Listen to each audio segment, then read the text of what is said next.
Puji Tuhan saudara, bertemu kembali di channel RPG, Renungan Harian Penyejuk Jiwa. Renungan harian ini dibuat secara ekspositori, artinya benar-benar berdasar kepada firman Tuhan. Saudara, channel renungan ini dibuat untuk menolong setiap anak-anak Tuhan untuk konsisten merenungkan firman Tuhan setiap hari. Karena orang-orang yang konsisten merenungkan firman Tuhan setiap harilah yang akan mengalami janji-janji firman Tuhan. Saudara, itu sebabnya saat ini lihat layar saudara, kalau tanda subscribe masih berwarna merah silakan ditekan dan tekan juga tanda loncengnya, maka setiap pagi saudara akan mendapatkan seri renungan yang baru yang dibuat secara ekspositori. Puji Tuhan saudara. Yesus datang untuk saya dan saudara supaya kita mempunyai hidup saudara dan mempunyainya dalam segala kelimpahan. Bicara tentang kelimpahan, semua orang pasti merindukan mengalami kelimpahan dalam kehidupannya. Apakah saudara rindu mengalami kelimpahan dalam kehidupan saudara? Yesus berkata bahwa Dia datang supaya kita mempunyai hidup dan mempunyainya dalam segala kelimpahan. Tetapi kelimpahan seperti apa yang dimaksudkan oleh Yesus? Sampai detik ini saudara, begitu banyak orang salah mengerti tentang kelimpahan yang dimaksudkan oleh Yesus. Puji Tuhan saudara, video ini adalah video ketiga masih dalam topik memahami dan mengalami kelimpahan sejati di dalam kehidupan kita. Saudara, Yesus pernah berkata bahwa Dia datang supaya kita mempunyai hidup dan mempunyainya dalam segala kelimpahan. Apakah saudara mengerti kelimpahan seperti apa yang dimaksudkan oleh Yesus? Dan apakah saudara rindu mengalami kelimpahan yang sejati? Dengarkan terus renungan ini saudara. Namun sebelumnya kita akan mendengarkan sebuah lagu penyembahan yang akan memberkati kita semua. Selamat mendengarkan.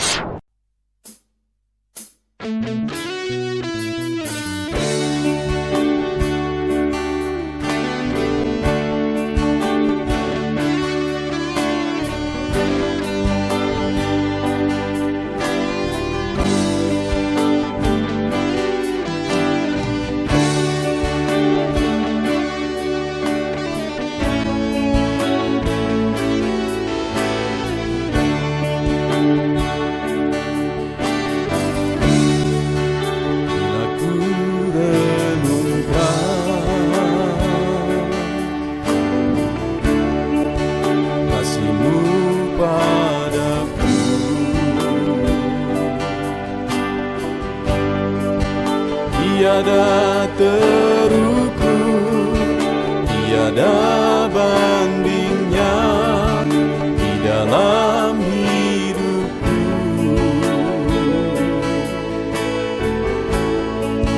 Bila ku renungkan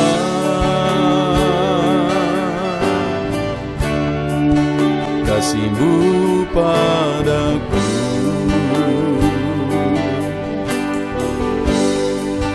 tak cukup bahasa, tak cukup kata-kata untuk mengungkapkan. Ku tinggikan Kau mulia, ku agungkan Kau gloria. Besarnya kasih-Mu, tiada bandingnya di dalam hidupku.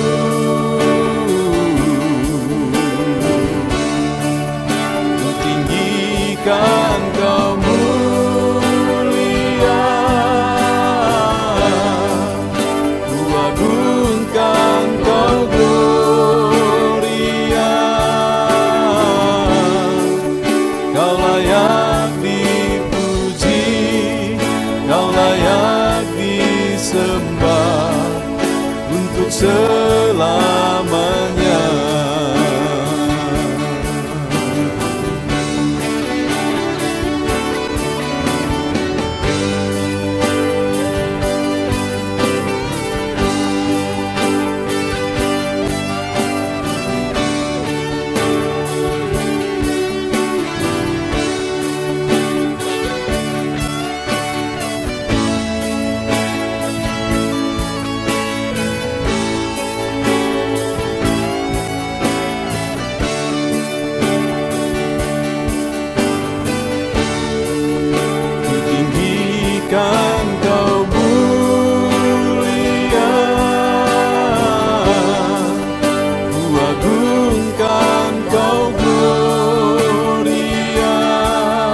indahnya kasih-Mu, tiada bandingnya di dalam hidupku.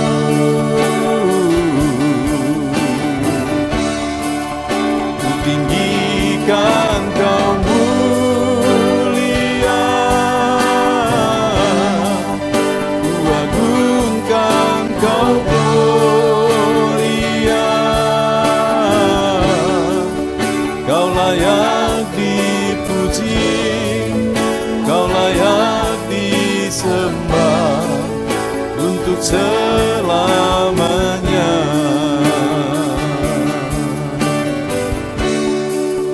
Kau layak dipuji, Kau layak disembah untuk selamanya.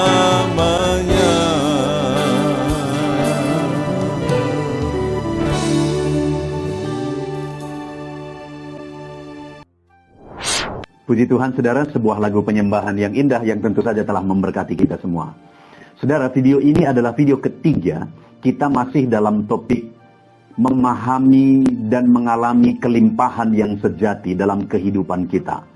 Saudara, di video pertama dan di video kedua, kita sudah belajar dari teks yang menjadi dasar bagi kita dalam perenungan ini adalah dari Yohanes pasal yang ke-10. Di mana di ayat 10, Yesus menegaskan, pencuri datang hanya untuk mencuri dan membunuh dan membinasakan. Aku datang supaya mereka mempunyai hidup dan mempunyainya dalam segala kelimpahan. Berhubungan dengan penegasan Yesus, pencuri datang hanya untuk mencuri, membunuh dan membinasakan, sudah dijelaskan di video yang pertama, saudara, bahwa ada beberapa kemungkinan yang dimaksudkan sebagai pencuri di sini.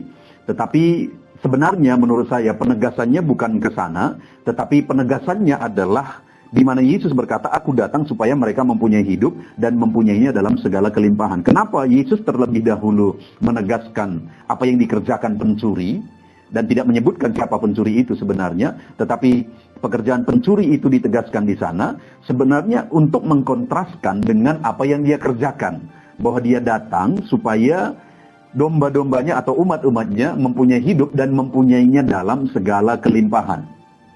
Dan poin yang saya ingin kita belajar dan menjadi jelas bagi kita adalah poin tentang kelimpahan. Di mana tujuan Yesus datang adalah supaya dombanya atau supaya umatnya mempunyai hidup dan mempunyainya dalam segala kelimpahan. Di mana ayat ini merupakan ayat yang menurut saya seringkali salah tafsirkan. Kenapa? Karena ayat ini seringkali digunakan untuk menegaskan bahwa orang-orang yang percaya kepada Yesus akan berkelimpahan. Dan kelimpahan yang dimaksudkan adalah kelimpahan materi, kesuksesan dunia, kekayaan, dan sebagainya. Tapi sekali lagi, renungan ini dibuat secara ekspositori. Maksudnya adalah setiap apa yang kita bahas dalam seri-seri renungan di dalam channel Renungan Penyejuk Jiwa ini adalah hal yang benar-benar berdasar, adalah topik yang benar-benar berdasar kepada firman Tuhan. Dan kita bicara tentang kelimpahan juga, kita mau lihat bagaimana apa yang dimaksudkan oleh Yesus sebenarnya tentang kelimpahan di sana. Kalau selama ini seringkali digunakan kata kelimpahan itu untuk menegaskan sebagai kelimpahan materi, kelimpahan kesuksesan dunia. Jadi orang-orang Kristen seharusnya sukses berkelimpahan. Itukah yang dimaksudkan oleh Yesus? Nah, sekarang kita melihat, saudara, di video pertama dan kedua kita sudah belajar apa sebenarnya yang dimaksudkan oleh Yesus kelimpahan di sana. Di mana kelimpahan yang dimaksudkan oleh Yesus yang pertama adalah, sekali lagi saya ulang secara ringkas, di mana Yesus berkata ayat 10 tadi, bahwa aku datang supaya mereka mempunyai hidup dan mempunyainya dalam segala kelimpahan. Di ayat yang ke-11 langsung Yesus berkata bahwa aku gembala yang baik. Gembala yang baik memberikan nyawanya bagi domba-dombanya. Jadi dia berkata bahwa dia datang supaya umatnya mempunyai hidup dan mempunyainya dalam segala kelimpahan. Dan dia berkata bahwa dia datang sebagai gembala yang baik. Dan gembala yang baik memberikan nyawanya. Dia buat kontras dengan gembala upahan yang bukan gembala yang sesungguhnya. Dia berkata bahwa mereka kalau datang serigala maka akan lari meninggalkan domba-domba tercerai-berai. Sedangkan dia nyawanya pun dia serahkan. Jadi dia datang supaya umatnya mempunyai hidup dan mempunyainya dalam segala kelimpahan. Yang dimaksudkan di sini adalah di mana dia datang sebagai gembala yang baik, yang rela menyerahkan nyawanya. Artinya bahwa jika umatnya memiliki dia sebagai gembala yang baik, yang rela menyerahkan nyawanya bagi mereka, bahwa itulah kelimpahan yang sebenarnya sudah mereka miliki. Jadi kelimpahan yang pertama yang dimaksudkan oleh Yesus di sini adalah kita memiliki kelimpahan, karena dikatakan dia datang supaya kita punya hidup dan mempunyainya dalam segala kelimpahan. Jadi dalam kehidupan kita memiliki kelimpahan jika kita sudah memiliki Yesus sebagai gembala yang rela menyerahkan hidupnya bagi kita, rela menyerahkan nyawanya bagi kita. Itulah kekayaan kita, itulah kelimpahan kita yang pertama. Memiliki Yesus sebagai gembala yang baik dalam kehidupan kita. Dan di video kedua, kita sudah belajar, saudara. Mulai ayat 14, Yesus kembali berkata, "Aku gembala yang baik, dan aku mengenal domba-dombaku, dan domba-dombaku mengenal aku." Jadi yang dia tegaskan di sini adalah hubungannya dengan domba-dombanya, di mana dia mengenal domba-dombanya dan domba-dombanya mengenal dia. Dan kemudian dia tegaskan ayat 15, sama seperti Bapa mengenal aku dan aku mengenal Bapa, dan aku memberikan nyawaku bagi domba-dombaku. Jadi hubungannya, kedekatannya, keintimannya dengan domba-dombanya, pengenalannya dengan domba-dombanya, dan domba-dombanya mengenal dia, sama. Dia gambarkan sama seperti hubungannya dengan Bapa. Jadi kelimpahan yang kedua yang dimaksudkan oleh Yesus di sini adalah kita memiliki kelimpahan jika kita memiliki hubungan dengan Bapa. Kita memiliki kelimpahan jika kita memiliki hubungan yang intim dengan Yesus, di mana dia mengenal kita dan kita mengenal dia. Jadi sebenarnya kelimpahan kita itu adalah kelimpahan di mana kita mengenal Yesus. Semakin kita mengenal dia, maka sebenarnya di sanalah letak kelimpahan yang kita miliki. Semakin kita mengenal Yesus, semakin kita memiliki kelimpahan. Karena pengenalan akan dia dan keintiman dengan dia, itulah kelimpahan yang sesungguhnya yang melebihi daripada apapun yang kita miliki di dunia ini. Itu sebabnya Paulus dengan tegas berkata bahwa semua yang dulu kuanggap keuntungan, sekarang kuanggap sampah. Karena pengenalan akan Kristus. Jadi pengenalan akan dia itu lebih daripada semuanya. Jadi kalau kita sudah memiliki pengenalan akan Tuhan, intim dengan Tuhan, punya hubungan yang dekat dengan Tuhan, mengenal dia dengan benar, maka sebenarnya kita sudah memiliki kelimpahan itu bagaimanapun keadaan kita saat ini. Dan kemudian saudara, di video ketiga ini, saya mau kita belajar hal ketiga yang dimaksudkan oleh Yesus sebagai kelimpahan yang harus kita miliki, yang bisa kita miliki sebagai umat-umatnya. Itu ada di ayat yang ke-16. Saudara perhatikan betul. Ayat yang ke-16. Dia berkata, "Ada lagi padaku domba-domba yang lain, yang bukan dari kandang ini. Domba-domba itu harus kutuntun juga, dan mereka akan mendengarkan suaraku, dan mereka akan menjadi satu kawanan dengan satu gembala." Lihat saudara.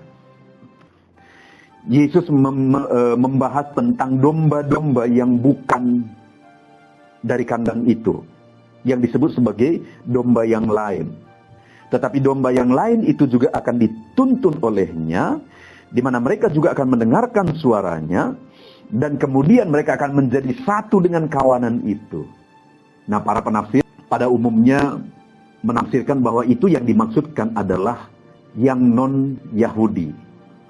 Itu mau menunjukkan kepada orang-orang yang mau datang kepada Yesus, tetapi mereka adalah non-Yahudi. Yang disebut sebagai domba yang lain bukan berasal dari kandang itu. Nah, saudara, saat ini saya dan saudara termasuk dari domba yang lain tadi.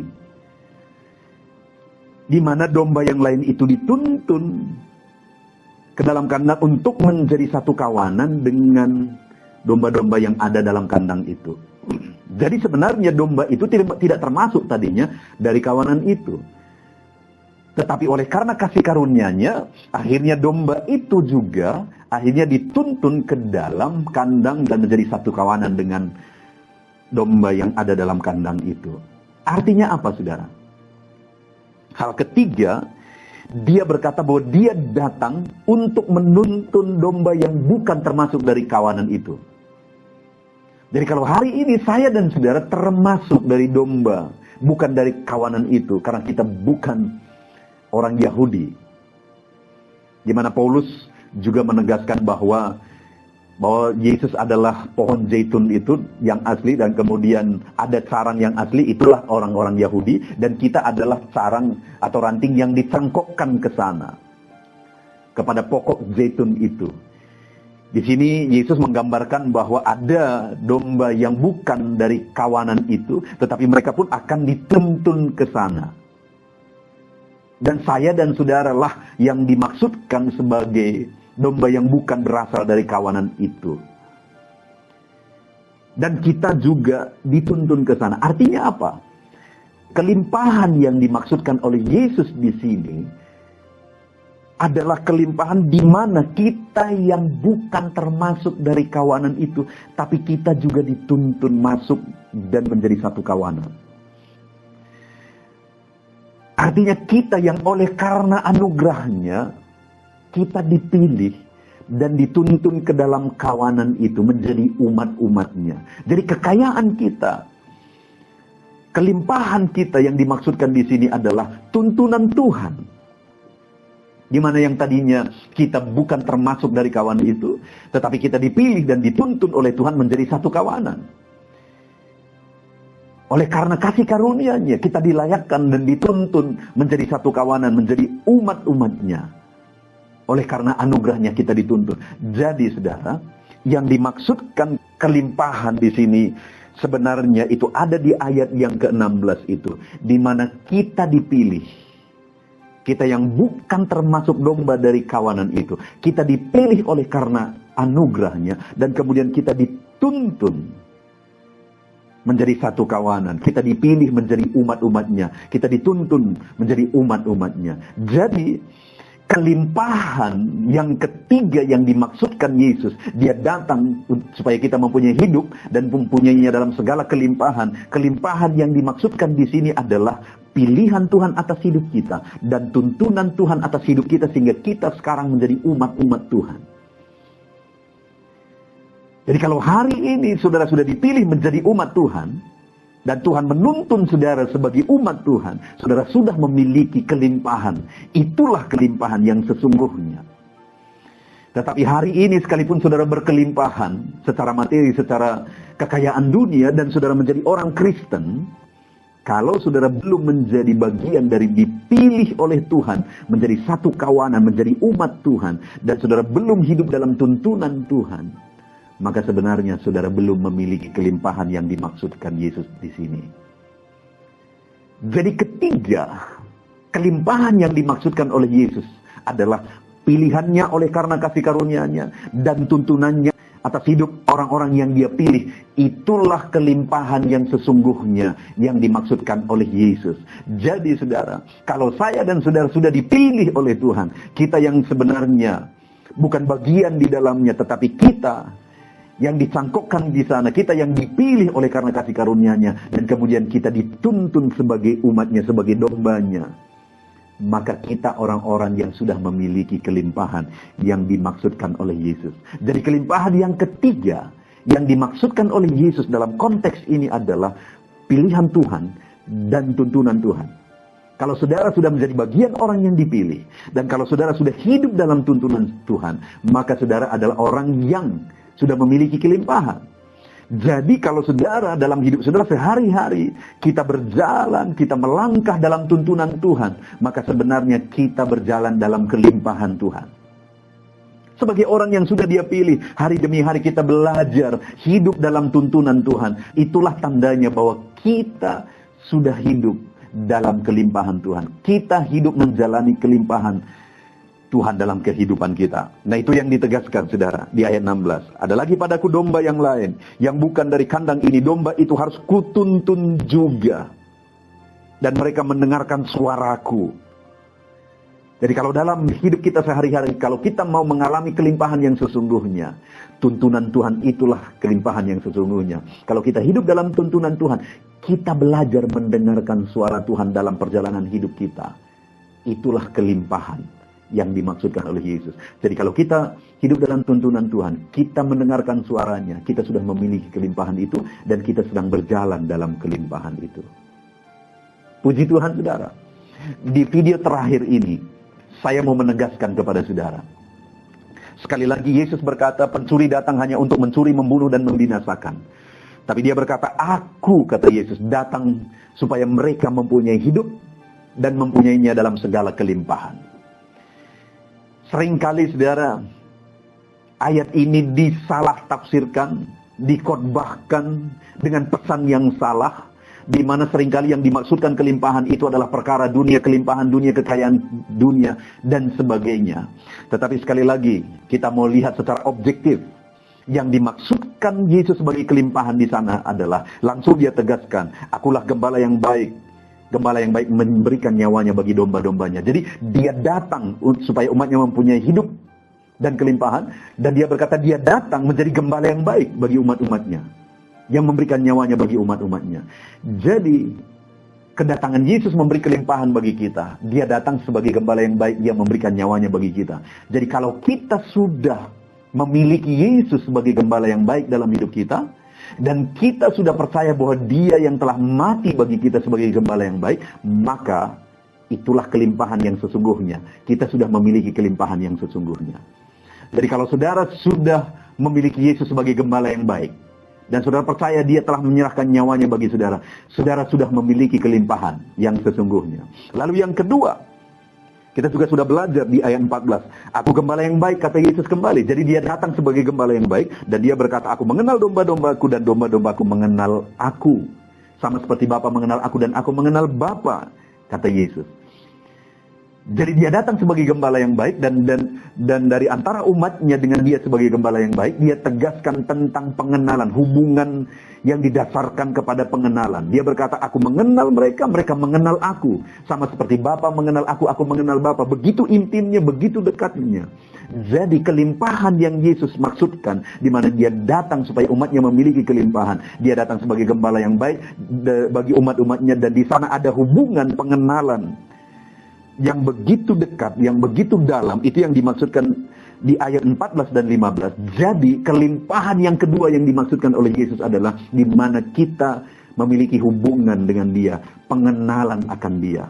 Jadi kalau saya dan saudara mengenal Tuhan, kita sudah memiliki kelimpahan yang sesungguhnya. Semakin dalam kita mengenal dia, semakin dalam kita memiliki kelimpahan yang sebenarnya yang dimaksudkan oleh Tuhan. Lalu kemudian yang terakhir di video ketiga ini kita sudah belajar. Ayat yang ke-16, dia berkata, ada lagi padaku domba-domba yang lain yang bukan dari kandang ini. Domba-domba itu harus kutuntun juga, dan mereka akan mendengarkan suaraku, dan mereka akan menjadi satu kawanan dengan satu gembala. Jadi yang ketiga yang dia tegaskan, ada domba yang lain yang bukan berasal dari kandang, tetapi domba itu pun dia tuntun. Domba itu mendengarkan suaranya. Saya dan saudara termasuk domba yang lain itu, yang sebenarnya bukan termasuk dari kawanan ini, yang sebenarnya terhilang. Tetapi oleh karena kasih karunia-Nya dia pilih kita, dia tuntun kita untuk menjadi satu kawanan, menjadi umatnya. Jadi kalau saudara adalah orang yang sudah dipilih Tuhan, saudara adalah orang yang sudah memiliki kelimpahan itu. Dan kalau saudara mau dituntun oleh Tuhan, dan dikatakan mereka mendengarkan suaraku, katanya ayat 16 itu. Kalau saudara dan saya belajar hidup dalam tuntunan Tuhan, kita belajar mendengarkan suara Tuhan sehingga kita melangkah dalam tuntunannya, maka sebenarnya kita sedang berjalan dalam kelimpahan hari demi hari. Melangkah terus, berjalan terus dalam kelimpahan Tuhan. Belajar mendengarkan suaranya, belajar berjalan dalam tuntunannya. Dengan demikian kita sedang berjalan dalam kelimpahan.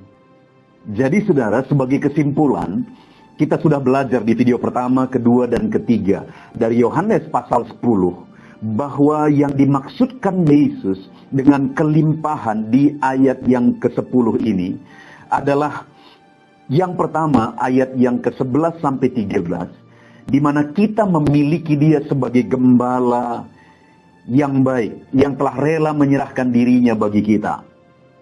Itulah kelimpahan yang dimaksudkan. Dan yang kedua, ayat 14 sampai 15 ditegaskan di mana kita mengenal dia, dia mengenal kita, kita intim dengan Dia, memiliki hubungan yang dekat erat dengan Dia, itulah kelimpahan yang sesungguhnya. Dan kemudian yang ketiga, kita sudah belajar di video ketiga ini bahwa kelimpahan yang dimaksudkan Yesus di ayat 10 itu, penjelasannya juga ada di ayat 16 mulai sampai 17, bahwa kita ini sebenarnya digambarkan sebagai domba yang bukan berasal dari kandang, tetapi kita juga dituntun, dipilih dan dituntun untuk menjadi satu kawanan. Artinya, pilihan Tuhan atas hidup kita dan tuntunan Tuhan atas hidup kita, itulah kelimpahan yang sesungguhnya. Jadi kalau selama ini mungkin saudara mendengar khotbah-khotbah yang menegaskan bahwa kelimpahan yang dimaksudkan Yesus di sini adalah kelimpahan secara materi, kekayaan, kesuksesan dan sebagainya. Hari ini kita bisa melihat bahwa kelimpahan yang dimaksudkan Yesus di sana, di mana kita memiliki Dia sebagai gembala yang baik yang telah rela menyerahkan dirinya bagi kita, di mana kita mengenal Dia sebagai gembala yang baik, kita dekat dengan Dia, intim dengan Dia sebagai gembala yang baik. Dan yang ketiga, di mana kita telah dipilih dan hidup kita dituntun olehnya, yang tadinya kita bukan dari kawanan tetapi kita dipilih dan dituntun olehnya. Kalau itu yang sudah kita miliki dalam kehidupan kita, maka sebenarnya kita adalah orang-orang yang berkelimpahan. Jadi saat ini saudara, tidak usah berkecil hati apapun situasi kehidupan saudara. Kalau saudara sudah memiliki Yesus sebagai gembala, saudara memiliki keintiman dengan Yesus, saudara tahu bahwa saudara sudah dipilih oleh Yesus dan hidup saudara sedang dituntun olehnya, maka saat ini saudaralah orang yang berkelimpahan di mata Tuhan. Jadi apapun keadaan hidup saudara, sadarilah bahwa kelimpahan yang sesungguhnya, saudara punya Yesus sebagai gembala yang baik, saudara dekat dengan Dia, dan hidup saudara dituntun olehnya. Kalau mungkin di dunia ini saudara diberkati oleh Tuhan dengan kelimpahan materi, dengar, kelimpahan sesungguhnya bukan materi yang saudara miliki, tapi kelimpahan yang sesungguhnya sekali lagi, ketika saudara memiliki Yesus sebagai gembala yang baik. Ketika saudara dekat dan intim dengan Yesus sebagai gembala yang baik. Ketika saudara hidup dalam tuntunan Yesus sebagai gembala yang baik. Kita bersyukur buat firman Tuhan ini saudara. Jalani kehidupan saudara dalam kelimpahan. Nikmati kehidupan saudara dalam kelimpahan. Kita bersyukur buat firman Tuhan. Mari kita sama-sama berdoa saudara. Terima kasih Bapa di sorga, saat ini kami kembali bersyukur ya Tuhan. Dari video pertama sampai video ketiga ini kami sudah belajar apa yang Engkau maksudkan dengan kelimpahan di dalam firman-Mu. Di dalam Yohanes pasal 10 ayat 10. Dan kami sudah belajar bahwa yang Engkau maksudkan kelimpahan di sana bukan perkara materi di dunia ini. Tetapi kami sudah belajar Tuhan bahwa yang Engkau maksudkan kelimpahan di sana adalah di mana kami memiliki Engkau sebagai gembala yang baik yang telah rela menyerahkan nyawa-Mu bagi kami. Di mana kami memiliki hubungan yang dekat dengan Engkau gembala yang baik. Di mana kami telah dipilih dan kami hidup dalam tuntunan-Mu ya gembala yang baik. Kami bersyukur ya Tuhan, kami mau terus jalani hidup kami dalam kelimpahan. Kami bersyukur kami memahami kelimpahan yang sejati dalam hidup kami. Di dalam nama Tuhan Yesus Kristus kami berdoa. Amin. Puji Tuhan saudara. Tentunya renungan penyejuk jiwa hari ini sudah menjadi berkat bagi setiap saudara yang menyaksikan. Mari kita terapkan firman Tuhan dan raih janji firman Tuhan dalam kehidupan kita sehari-hari. Dan jangan lupa saudara, perkembangan channel ini tidak terlepas dari partisipasi saudara untuk mensubscribe, like, mengkomen, dan men-share kepada lebih banyak orang. Terima kasih buat partisipasi saudara. Tuhan Yesus memberkati.